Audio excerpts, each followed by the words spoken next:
Hello friends, இன்றைக்கி உங்களுக்கு ஒரு புதிய தகவலோடு நான் வந்திருக்கேன். ஏற்கனவே ஒரு வீடியோவில் ஃபஸ்ட்டு வீடியோவில் நான் கடக்கநாத் நான் எப்படி வாங்கினேன், அந்த பாக்ஸிங்லாம் எப்படி எப்படி அதை பேக் பண்ணி வந்துச்சு, எதில் அனுப்பி விட்டாங்க அப்படிங்கிற விஷயத்த உங்களுக்கு நான் சொன்னேன். அதுக்கப்புறம் கடக்கநாத் வாங்கினதுக்கப்புறம் ஒரு வாரம் இந்த மாதிரி ஒரு 10க்கு 10 ரூம்குள்ளே தான் வச்சு வளர்த்தோம். ஸோ இந்த மாதிரி திங்ஸ் எல்லாம் இல்லாமல் நாங்கள் இந்த ரூம்குள்ளே மட்டும் போட்டு வளர்த்தோம். ஸோ இப்போ அதுக்கப்புறம் அதில் நான் என்ன பிரச்சனையை நான் ஃபேஸ் பண்ணேன் அப்படிங்கிறத நான் உங்களுக்கு நான் சொல்கிறேன். இந்த ரூமில் தண்ணி சாப்பாடு இதெல்லாம் வச்சோம். ஃபஸ்ட்டு ஒரு நாள் நல்லாவே இருந்தது. நல்லாவே தண்ணி சாப்பிட்டுச்சு, தண்ணியை குடிச்சிச்சு. அதுக்கப்புறம் சாப்பாடெல்லாம் சாப்பிட்டுச்சு. ஆனால் அடுத்த நாளில் இருந்து தான் பிரச்சனையே ஸ்டார்ட் ஆச்சு. என்ன ஆச்சுன்னா, இதுகளுடைய எச்சங்கள், அதாவது கழிவுகள் இந்த ரூமில் தரையிலே கிடந்துச்சு. அந்த தரையும் ஒரு மண் தரையாக இல்லாமல், இல்லை ஒரு கடலைத்தூளியோ இல்லை உமியோ இல்லை காயர் இதுகளோ போடாதனால அது உரியவே இல்லை. அதனால் அந்த தரையிலேயே அதோட கழிவுகள்லாம் கிடந்த உடனே இந்த கோழிகளும் அந்த கழிவுகளையே மிதிச்சுட்டு அதுலேயே சாப்பாடும் தட்டில் இருக்கிற சாப்பாடை இவங்க கிளறப்ப கீழே விழுகும், அதவே சாப்பிட்டு இந்த மாதிரி நிறைய பிரச்சனைகள் வந்துச்சு. அது மட்டும் இல்லை, நாங்கள் ரூம்குள்ளே வச்சதுனால ஸ்மெல்லும் அதிகமாக இருந்துச்சு. அடுத்தடுத்து நாங்கள் போடுற அந்த இதுகளுக்கு சாப்பாடு போடுற வெங்காயமும் இந்த கோழி எச்சங்களோட ஸ்மெல்லும் ரொம்ப ஜாஸ்தியாக இருந்துச்சு. எங்களாலேயே பொறுக்க முடியல. ஒரு வாரம் இந்த ரூமில் இருந்தாலுமே எனக்கு டெய்லியுமே அதை க்ளீன் பண்ணுற வேலையாக தான் இருந்தது. ஸோ எனக்கே போதும் போதும்னு ஆயிடுச்சு. எப்படா கொண்டு போய் தோட்டத்தில் விடுவோம் அப்படிங்கிற மாதிரி ஆயிடுச்சு. ஸோ இவங்களுடைய எச்சத்தையே மிதிச்சுட்டு அந்த எச்சத்தையே சுவாசிக்கிறதுனால என்ன பிரச்சனை வந்துச்சுன்னா, ஃபஸ்ட்டு பிரச்சனை சளி பிரச்சனை வந்துச்சு. சளி என்னன்னா, அது ஒரு இடத்துல இருந்து இன்னொரு இடத்துக்கு வரும்போது அந்த கிளைமேட் சேஞ்ச் ஆஃப் கிளைமேட்டு தான் சளி பிடிக்கிறதுக்கு காரணம். அது மட்டும் இல்லாமல் தண்ணியும் சேஞ்ச் ஆகும் இல்லையா? இப்போ அவங்க ஒரு இடத்துல தண்ணி குடிச்சிருக்கிறதுக்கும் இன்னொரு இடத்துல வேறு தண்ணி குடிப்பாங்க இல்லையா? அதனாலேயே மெயினாக சளி பிடிக்கும். ஸோ இது நம்ம கொஞ்சம் ஆரம்பத்திலே பார்த்துட்டு அந்த சளி கொஞ்சம் ஓவர் ஆயிராமல் அதுக்கு முன்னாடியே நம்ம ஒரு மருந்துகளோ இல்லை இந்த மாதிரி ரொம்ப ஓவர் ஆயிடுச்சுன்னா நம்ம வெட்டினரி டாக்டர்கிட்ட தான் கூட்டிகிட்டு போகணும். ஸோ இதுக்கு என்ன ப்ரிகாஷன் எடுக்கணும்னா, தண்ணியில் மஞ்சத்தூள் கலந்து வைக்கணும். அதுக்கப்புறம் சளி பிடிக்காமல் இருக்கிறதுக்கு அந்த சின்ன வெங்காயம், கார்லிக்கு இந்த மாதிரிலாம் கொஞ்சம் கட் பண்ணி போடலாம். அந்த மாதிரி அவங்களுடைய இம்யூனிட்டியை அதிகப்படுத்தணும் நம்ம. அது மட்டும் இல்லாமல் கொஞ்சம் அவங்களுக்கு சளி பிடிச்சிச்சின்னா சுற்றி நல்லா கனகனன்னு இருக்கிற மாதிரி ரொம்ப ஜன்னல்களை திறந்து வைக்காமல் அவங்களுக்கு கொஞ்சம் அந்த ரூம் நார்மல் டெம்பரேச்சர் மெயின்டைன் ஆகிற மாதிரி நம்ம பார்த்துக்கிறணும். அதுக்கப்புறம் சளி பிடிச்சிச்சின்னா இந்த மாதிரி மூக்கோட அந்த துவாரங்களுக்கு கீழே இந்த மாதிரி இருக்கும். இது வேறு ஒன்றும் பயப்படுறதுக்கு ஒன்றும் இல்லை. இது என்னன்னா, மூக்கில் வடியக்கூடிய சளி அப்படியே மூக்கு அந்த துவாரத்துக்கு பக்கத்தில் இருக்கும். அதுலேயே இவங்களுடைய சாப்பாடு இதுகள்லாம் ஒட்டும்போது இந்த மாதிரி ஆயிரும். நான் கூட இது ஏதோ ஒரு பெரிய கட்டியாக இருக்குமோ, இல்லை ஒருவேளை அதோட இந்த மூக்கில் இந்த மாதிரி ஏதோ பெரப்ட்டுருச்சோ அப்படிங்கிற மாதிரி பயந்தேன் நான். அப்புறம் கொஞ்சம் அதை இப்படி எடுத்து விட்டோன்னே அதுவே போயிருச்சு. ஆனால் இது எடுத்து விடுறது மட்டும் சொல்யூஷன் இல்லை. நம்ம எப்படி குழந்தைகளுக்கு சளி பிடிக்கும்போது அதுக்குரிய ப்ரிகாஷன் எடுப்போம் இல்லையா? அந்த மாதிரி தான் இவங்களுக்கும் நம்ம எடுக்கணும். ஸோ இது எக்ஸ்டர்னல் இருக்கக்கூடியதை நான் கொஞ்சம் எடுத்து விட்டு நான் க்ளீன் பண்ணேன் நான். மித்தபடி சளி பிடிக்காமல் இருக்கிறதுக்கு நம்ம தண்ணியுமே டெய்லியுமே நம்ம ஃப்ரெஷ் வாட்டராக வச்சிடணும். அதாவது ஃப்ரெஷ் வாட்டர்னால் நான் அக்வாகார்ட் தண்ணி அந்த மாதிரி நான் சொல்ல வரல. பழைய தண்ணி எடுத்துகிட்டு புது தண்ணி வைங்க. அந்த தண்ணியில் கொஞ்சம் மஞ்சத்தூள் கலந்து விடுங்க.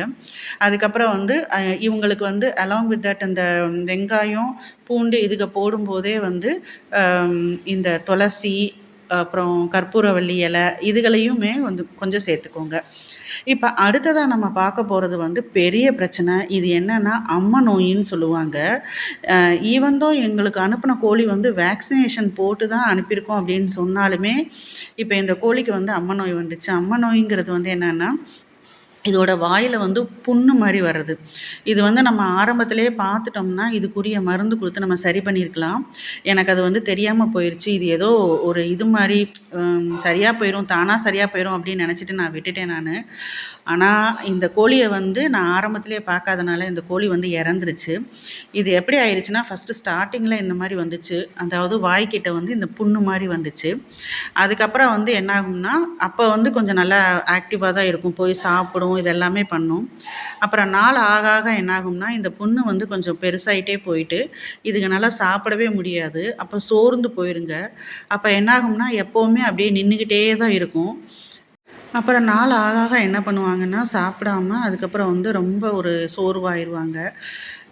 அதுக்கப்புறம் வந்து இதுக்கு கடைசியில மோஷன்லேயே பிளட் மாரி வந்து இறந்துருச்சு. அதாவது ஆக்சுவலா அன்னைக்கு நான் வெட்னரி டாக்டர்ட்ட கூட்டிட்டு போகணும்னு இருந்த அன்னைக்கு தான் இந்த மாரி நடந்துச்சு. இருந்தாலுமே நான் வந்து இது இறந்ததுக்கு அப்புறமுமே வந்து நான் இந்த கோழியையும், அதுக்கப்புறம் அந்த சளி பிடிச்ச அந்த கோழி 2யுமே நான் கூட்டிட்டு போய் காமிச்சேன் நானு. என்ன காரணத்துக்காக இறந்துச்சு அப்படிங்கிறத நான் தெரிஞ்சுக்கணும்னு ஆசைப்பட்டேன். ஏன்னா அப்பதான் வந்து எனக்கு அடுத்த கோழிக்கு வந்து நான் வராம தடுக்கணும். அட்லீஸ்ட் வந்தாலும் அதுக்கு நான் என்ன பண்ணணும் அப்படிங்கிறது எனக்கு தெரிஞ்சுக்கிறணும். ஏன்னா கோழி வளர்க்கணும்னு நம்ம இறங்கிட்டோம். அப்ப நம்ம வந்து ஒரு அறியாமையா இருக்கக்கூடாது. அப்ப அத பத்தி நம்ம தெரிஞ்சுக்கிட்டோம்னா தான் நம்ம அதில சக்சஸ் ஆவோம் அப்படிங்கிறதுனால, அன்னைக்கு நான் வெட்னரி டாக்டர்ட்ட எடுத்துட்டு போயிட்டேன். அப்பதான் அவங்க சொன்னாங்க, "இது வந்து அம்ம நோயி. ஸோ இது வந்து ப்ராப்பரா அவங்க வேக்சினேஷன் போட்டிருக்காங்களான்னு கேளுங்க" அப்படின்னு சொல்லிட்டு, அதுக்கப்புறம் இன்னொரு கோழிக்கு வந்து இது வந்து சளி தான். ஸோ அப்படின்னு சொல்லிட்டு அதுக்கு வந்து சில பவுடர் குடுத்தாங்க. அதுக்கப்புறம் தான் அவங்க எனக்கு சொல்லிக் குடுத்தாங்க. இந்த மாரி தரையெல்லாம் கிளீனா இருக்கணும். KMNF4 அதாவது பொட்டாசியம் பெர்மாங்கனேட் வந்து ஒரு இது மாரி குடுப்பாங்க. ஒரு கிறிஸ்டல் மாரி இருக்கும். அத வந்து ஒரு வார்ம் வாட்டர்ல போட்டோனே அது வந்து பர்பிள் லிக்விட் ஆகும். அது எதுக்குன்னா, தரைய வந்து நம்ம வந்து தொடச்சிட்டு இந்த இந்த தண்ணியால நம்ம தொடச்சு விட்டோம்னா, அந்த தரை வந்து கிளீன் ஆயிடும். ஸோ, இதுக்கு மெயினா வந்து கோழிகளுக்கு வந்து நம்ம வந்து அதுக இருக்கிற இடத்த வந்து நம்ம சுத்தமா வச்சுக்கிறணும். அது மட்டும் வச்சுக்கிட்டோம்னாலே நமக்கு வந்து 50% நோயே வராது. அதுக்கப்புறம் வந்து வர்றதுக்கு முன்னாடி நம்ம காப்பாத்துறதுக்கு வந்து சில ஹெர்பல் அதாவது வீட்டிலேயே பண்ணக்கூடிய மெடிசின்ஸ் லைக் இந்த துளசி, கற்பூரவள்ளி, குப்பைமேனி கீரை, அப்புறம் நல்லா ஆரோக்கியமா இருக்கக்கூடிய பப்பாளி, நல்ல ஊட்டச்சத்து உள்ள உணவு, மக்காச்சோளம் இந்த மாரி வந்து நம்ம குடுக்கணும். ஸோ இது வந்து நம்ம வர்றதுக்கு முன்னாடி வந்து நம்ம அந்த நோய் வராம தடுத்துக்கிறதுக்கு. அப்படி சப்போஸ் மீறி வந்துருச்சுன்னா, ஆரம்பத்திலேயே நம்ம வந்து அத கவனிச்சிரணும். இது 3 தாங்க நம்ம வந்து கோழிய வளர்த்து நம்ம சக்சஸா கொண்டு வரதுக்குரிய வழி. நான் சொல்ல மறந்துட்டேனே, இப்ப இந்த அம்மை நோய்க்கு வந்து என்ன மருந்து குடுக்கலாம்? அதாவது நம்ம வீட்டு முறைப்படி, அதாவது வீட்டிலே கை வைத்தியம்னு சொல்லுவாங்க இல்லையா? ஸோ அது என்ன குடுக்கலாம் அப்படிங்கிறதையும் வந்து நான் கேட்டு தெரிஞ்சுக்கிட்டேன். ஆக்சுவலா வந்து நான் வாங்குனவர்ட்டயே நான் ஃபோன் பண்ணி கேட்டேன் நானு. அப்பதான் சொன்னாரு, இது வந்து அம்மை நோயி. இதுக்கு வந்து நீங்க இந்த மருந்து குடுங்கக்கா" அப்படின்னு சொன்னாங்க. அது என்ன மருந்துன்னா, அ சீ ஜீரகம், துளசி, அ வேப்ப இலை, சின்ன வெங்காயம், மஞ்சப்பொடி இது எல்லாத்தையுமே இடித்து சாறு எடுத்து அதை கொடுக்க சொன்னாங்க. நானும் வந்து ஒரு முயற்சி எடுத்தேன் நானு. சரி இது வந்து நம்ம ஆரம்பத்திலே கவனிக்காதனால தான் இந்த மாரி ஆயிருச்சு. அட்லீஸ்ட் எப்படியாவது போராடி இத காப்பாத்திருவோம் அப்படின்னு சொல்லிட்டு, நான் அத வந்து சாறு எடுத்து அதில வந்து இங்க் ஃபில்லர் இல்லைன்னா வந்து சிரிஞ்சோட அத எடுத்து நான் அது வந்து குடுத்தேன் நானு. ஆ இது குடுத்தப்ப அதுக்கப்புறம் வந்து கொஞ்சம் சாப்பிட்டுச்சு. அதுக்கப்புறம் வந்து அடுத்த நாள் வந்து இன்னுமே டல் ஆயிருச்சு. அதுக்கப்புறம் திருப்பி நானே வந்து கொஞ்சம் சாப்பாடு ஒரு வேளை முழுங்க முடியலையோன்னு சொல்லி மிக்ஸிலலாம் போட்டு ஊட்டி விட்டேன் நானு. அப்ப கொஞ்சம் உள்ள வைக்க வைக்க சாப்பிட்டுச்சு. இப்ப எனக்கு கொஞ்சம் நம்பிக்கை வந்துச்சு. சரி எப்படியாவது இது வந்து காப்பாத்திரலாம் அப்படின்ட்டு. ஆனா என்னன்னா, எப்பவுமே வந்து இந்த கை வைத்தியம் வந்து ரொம்ப முத்துனதுக்கப்புறம் குடுத்தோம்னா, அது பலன் அளிக்காது. அப்புறம் அடுத்த நாள் வந்து ரொம்ப மோசமாயிருச்சு. மோசமாயிட்டு அதுக்கப்புறம் வந்து அந்த அ பிளட்லயே அது மோஷன்லேயே வந்து பிளட் மாரி போயிட்டு இறந்துருச்சு. எனக்கு வந்து ரொம்ப வருத்தமாயிருச்சு. என்னடா நம்மளுடைய கவனக்குறைவுனால தான் இந்த மாரி ஆயிருச்சு அப்படின்னு சொல்லிட்டு. ஆனா வந்து இப்போ வந்து நம்ம ஒரு கோழி வளர்க்குறதோ, மீன் வளர்க்குறதோ பண்ணும்போது சில சமயம் இப்படி தான் ஆகும். நம்ம அதிலிருந்து வந்து நம்ம நெறைய கத்துக்கிறோம். அப்படின்ட்டு நான் என்ன நானே தேத்திக்கிட்டு, அதுக்கப்புறம் தான் நான் இத பத்தி நெறைய படிக்க ஆரம்பிச்சேன். சரி, ஆனா இன்னமும் நான் அத பத்தி நான் படிச்சுக்கிட்டே தான் இருக்கிறேன் நானு. ஒரு நாளுமே வந்து இவங்களோட ஒரு 2 மணி நேரம் டைம் ஸ்பெண்ட் பண்ணுவேன். ஆம், ஒரு கோழிகளும் எப்படி இருக்குது? சேவல் எப்படி இருக்குது? நல்லா சாப்பிடுதுகளா? இதோட நடவடிக்கை எப்படி இருக்குது? ஏதாவது ஒண்ணு எனக்கு புதுசா தெரிஞ்சுச்சுன்னா, உடனே வந்து Googleல தட்டி பார்த்துருவேன் நானு. எதுக்காக இது சத்தம் போட்டுச்சு? எதுக்காக இப்படி பண்ணுச்சு? அப்படிங்கிறத கேட்பேன். ஸோ இதுதாங்க நான் மொதல்ல வந்து நான் ஃபேஸ் பண்ண ப்ராப்ளம்.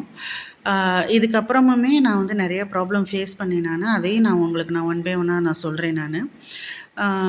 ஸோ நீங்க வந்து இந்த மாரி ப்ராப்ளத்த ஃபேஸ் பண்ணாம இருக்கிறதுக்கு, நீங்க ஆரம்பத்திலேயே சோத்துக்கத்தாழையோ, குப்பைமேனி கீரையோ, அதுக்கப்புறம் வந்து கீழாநெல்லி, துளசி, வேப்ப இலை, சின்ன வெங்காயம், பூண்டு இது எல்லாமே ஆரம்பத்திலேயே இவங்களுக்கு வந்து சாப்பாடோட சேர்த்து குடுத்துருங்க. அப்போ தான் வந்து இவங்க நல்லா ஆரோக்கியமாக நல்ல இம்யூனிட்டி பவரோடு வளருவாங்க. நம்ம வந்து இவங்களுக்கு என்ன சாப்பாடு ஆரோக்கியமாக கொடுக்குறோமோ அதுக்கு தகுந்த மாதிரி இவங்க நமக்கு திருப்பி கொடுப்பாங்க முட்டை வடிவத்தில். அந்த முட்டையை சாப்பிட்ற நம்ம குழந்தைகளும் ஆரோக்கியமாக இருப்பாங்க. ஸோ இதுதான் நான் உங்ககிட்ட நான் சொல்ல விரும்பினேன் நான். மேலும் பல தகவலோடு நான் வந்து அடுத்தடுத்த வீடியோவில் உங்களுக்கு நான் சந்திக்கிறேன். இந்த வீடியோ உங்களுக்கு பிடிச்சிருந்துச்சுன்னா லைக் பண்ணுங்கள், ஷேர் பண்ணுங்கள், ஃப்ரெண்ட்ஸுகளுக்கு அனுப்பி விடுங்க, சப்ஸ்கிரைப் பண்ணுங்கள். Thank you friends.